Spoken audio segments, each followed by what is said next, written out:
Greetings YouTube. Today we're taking a look at a Firebird knife by Gonzo. This is the FH-91. I don't know if it has a name, but thankfully it had a number on the blade because I have no clue where the packaging for this one is. So the first thing you're going to notice that this is got a nice kind of a slate gray scale. The G10, they are contoured, so they have a nice little curve on both sides.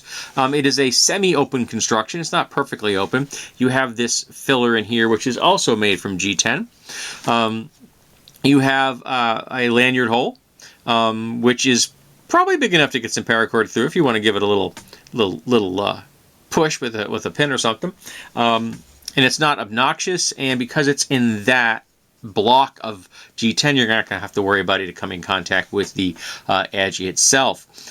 This is a flipper. It has a nice little pockets clip, which is stiff, but not overly stiff, and it actually functions as a deep pocket clip, believe it or not, even though those two screws are just a little bit proud. Other than that, it actually functioned on me. And it is reversible, and they give you this little plate to fill in the space so that doesn't get full of gunk and stuff. So you just take that off, turn it around, and because it's a flipper, this becomes a universal deployment for whether you are right-handed or left-handed.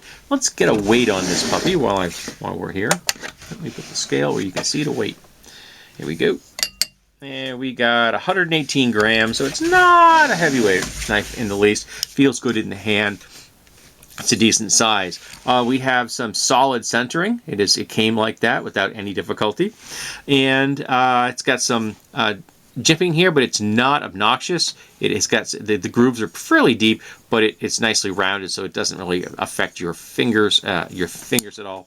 And there's a little bit here on the flipper itself, very similar style for the deployment, which is excellent, even with my hand lying on a table. And there you go. That's a lovely blade profile, isn't it? Isn't that just lovely?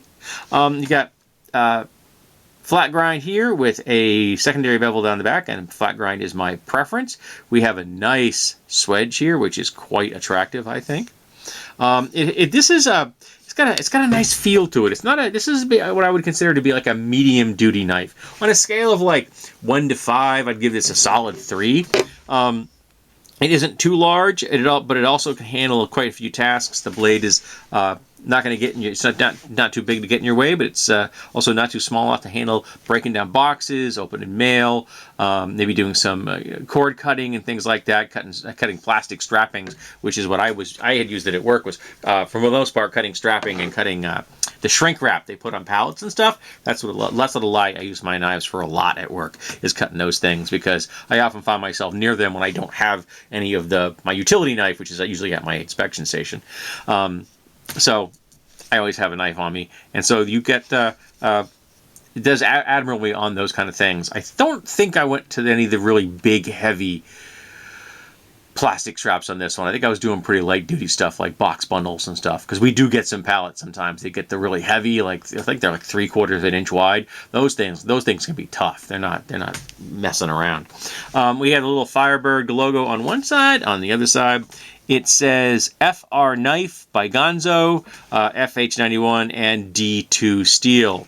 So it's nice for them to actually put the identification on the darn blade, which I greatly appreciate. Now, there are some nice little grooves in here in the G10, and that gives it a nice feel without being obnoxious. I also like the visualization, because it kind of gives you that visual slimming in that right there. It kind of like zoom like that. And when you're deploying it, I just find that because my fingers are falling not only on the clip itself, but they're also falling right in that groove, which I find quite comfortable for the deployment, which is lightning fast. I didn't have to do any adjustments to this whatsoever out of the box. This is how it came. Let's check the edge. Edge is what I would call serviceable. Very comfortable like this, as far as no side-to-side play and no play in that direction, which is good. Lock up on this is 25%. Get about a 20% lock up on that, as far as the liner lock going, across the blade itself. I like anywhere between 25 and 50. I don't think a liner lock or a frame lock, for that matter, should really go that any go farther than that, particularly when you have like liner locks, because they tend to be on the thinner side. So that gets to the point where now you're going to be, I would be start to become concerned that the thing is going to have to have slop in it. But this does not. You can even see the little retaining ball on there, and it is not overly obnoxious. And this has a skeletonized scale. Can you see that skeletonized scale? I'm not 100% sure you can.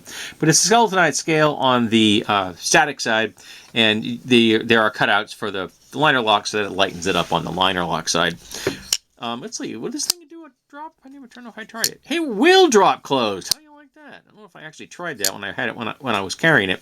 But it's good. It's good to know. Yeah. And let's see, what kind of retention does it have? Oh, that's solid. That's solid. That's not popping out on you at all. Because you don't want it. You don't want too little retention, because that means you're always concerned about when you're going in your pocket, because it's going to be hanging in your pocket. You go reach the pocket. You don't want to have so little retention when you go to reach in, you hit this and it pops open, and it doesn't do that. And this is not large enough nor sharp enough to cause a problem, or as Nick Shabazz calls them, pocket peckers. I don't have that. Didn't have this issue at all. And because it is not an overly wide knife, it doesn't take up a lot of real estate in your pocket, which is also groovy. So yeah, I quite liked carrying this thing. It is a solid design. It's not my favorite overall look, but I like the vibe. I like the scales in particular, and the fact that I could get them in a color that isn't tactical black and isn't one that I have a lot in my collection, which is this slate gray. But this is a solid little knife. This is the FH-91. I'm quite glad I have it in my collection. I got to tell you, I've been a fan of Firebird and Gonzo knives since I first purchased them, and I have had very few problems ever with any of the quality they have ever shipped me. Alrighty, so this has been the Firebird FH-91. If you have any thoughts about it, drop them in the comments below. Thank you for being here, and I hope you come back for the next one.